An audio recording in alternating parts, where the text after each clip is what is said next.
ఎడారిలో సెలయేర్లు మే 21.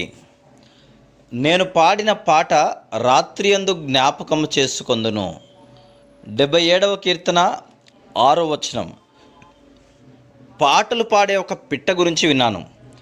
అది తన పంజరం మీద వెలుగు పడుతున్నప్పుడు యజమాని కోరిన పాట ఎంత మాత్రము పాడదు. ఓ కూని రాగం తీస్తుందేమో కానీ పూర్తి పాట మాత్రం పంజరం మీద దుప్పటి కప్పి చీకటి చేస్తేనే తప్ప పాడదు. చాలామంది చీకటి అలుముకుంటేనే కానీ పాటలు పాడడం నేర్చుకోరు. నైటింగేల్ పక్షుల గురించి ఓ మాట ఉంది. ఆ పక్షి ముళ్ళుకేసి తన శరీరాన్ని గుచ్చుతూ పాట పాడుతుందట. దూతలు పాడే పాటలు రాత్రిళ్ళు మాత్రమే వినిపిస్తుంటాయి. ఇదిగో పెళ్లి కొడుకు వస్తున్నాడు, ఎదురు వెళ్ళండి అనే కేక అర్ధరాత్రప్పుడు వినిపిస్తుంది. నిజంగానే ఆకాశం మబ్బులు కమ్మి చీకట్లు ఆవరించే వరకు ఆత్మకు తనను ఊరడించి సంతృప్తిపరిచే దేవుని అపారమైన ప్రేమ అర్థం కాదు. వెలుగు చీకట్లోనే జన్మిస్తుంది. ఉదయకాంతి అనేది రాత్రి చీకటి కడుపులో నుంచే వస్తుంది.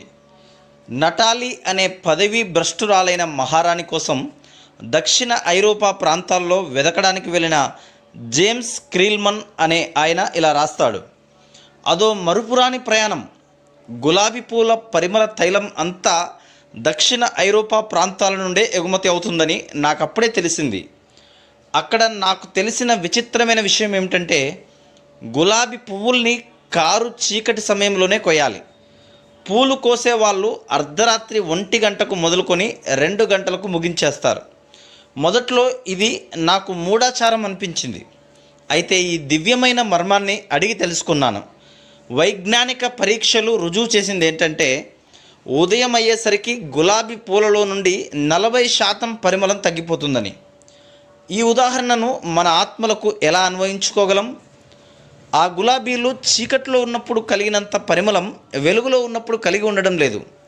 అలాగే మనం కూడా చీకటి బాధలలో ఉన్నప్పుడే ఎక్కువగా క్రీస్తు పరిమళాలను పోగు చేస్తాం. Praise the lord.